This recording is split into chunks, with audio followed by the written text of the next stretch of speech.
Welcome to this week's edition of Gene and Cell Therapy Updates, covering the latest breakthroughs, brought to you by Lucid Quest. Remedium Bio has entered into a strategic collaboration with Lilly in the areas of obesity and type 2 diabetes. The partnership leverages the Prometheus platform, a dose-adjustable subcutaneous gene delivery system designed for one-time tunable expression. Remedium will receive upfront payments, equity, milestones, and tiered royalties, with amounts undisclosed. This deal signals continued investment in next-generation gene therapy pipelines. Nanoscope's MCO-010 has received FDA Regenerative Medicine Advanced Therapy designation for Stargardt disease. The ambient light activatable gene therapy already holds orphan drug and fast-track designations from the FDA and orphan designations from the EMA. A rolling biologics license application for retinitis pigmentosa is underway, with Phase 2b Restore primary endpoints reportedly met.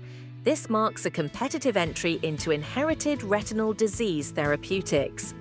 Beacon Therapeutics reported sustained gains in its Phase 2 trials, Dawn and Skyline for Laruzova in X-linked retinitis pigmentosa.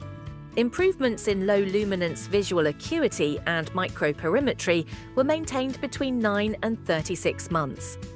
The therapy was generally well tolerated. The pivotal VISTA study will use low-luminance visual acuity as the primary endpoint. Unicuri released initial data for AMT-191 in Fabry disease. In Cohort A of the Phase 1/2A study, patients showed alpha-galactosidase A activity levels 27 to 208 times above the mean normal. All 4 participants discontinued enzyme replacement therapy while maintaining stable lyso-Gb3. Safety was manageable, though serious adverse events were reported. Ultragenyx presented Phase 3 data for DTX401 in glycogen storage disease, type Ia. At week 96, patients achieved a 61% mean reduction in daily cornstarch intake, with low rates of hypoglycemia and maintained glycemic control. The therapy was generally well tolerated. Viriad announced an exclusive license from the Weizmann Institute of Science for an in vivo viral targeting technology. The reversible adapter peptide allows vector retargeting without genetic envelope modifications, aiming to improve specificity while preserving potency. This expands Viriad's viral and nanoparticle platforms. Lilly Immunopharma has initiated a Phase 3 head-to-head trial of its dual-target CAR-T therapy, Rondocel, in second-line large B-cell lymphoma. The Pinnacle H2H trial will enroll about 400 patients, comparing event-free survival against investigators' choice of Lysocel or Axicel. Rondocel holds both RMAT and fast-track designations. Immunity Bio presented Phase 2 data for Anktiva in checkpoint-resistant non-small cell lung cancer. Patients with reversal of lymphopenia and maintained higher absolute lymphocyte counts showed longer median overall survival, with one subgroup reaching 21.1 months. Overall median survival was 14.3 months. A Phase 3 trial, ResQ201A, is now enrolling. Capricor responded to the FDA's complete response letter for deramiocel in Duchenne muscular dystrophy cardiomyopathy.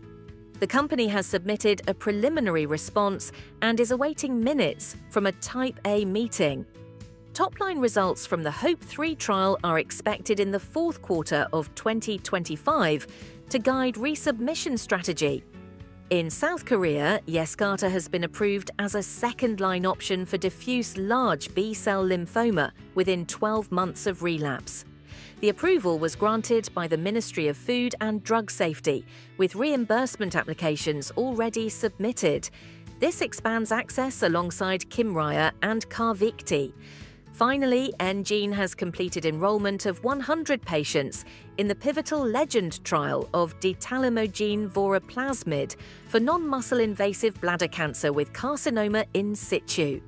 The open-label Phase 2 trial is expected to report updates in the fourth quarter of 2025, with a biologics license application planned for the second half of 2026. Stay ahead in gene and cell therapy research. Like, share, and subscribe for weekly updates. Visit lqventures.com or email us at info@lqventures.com.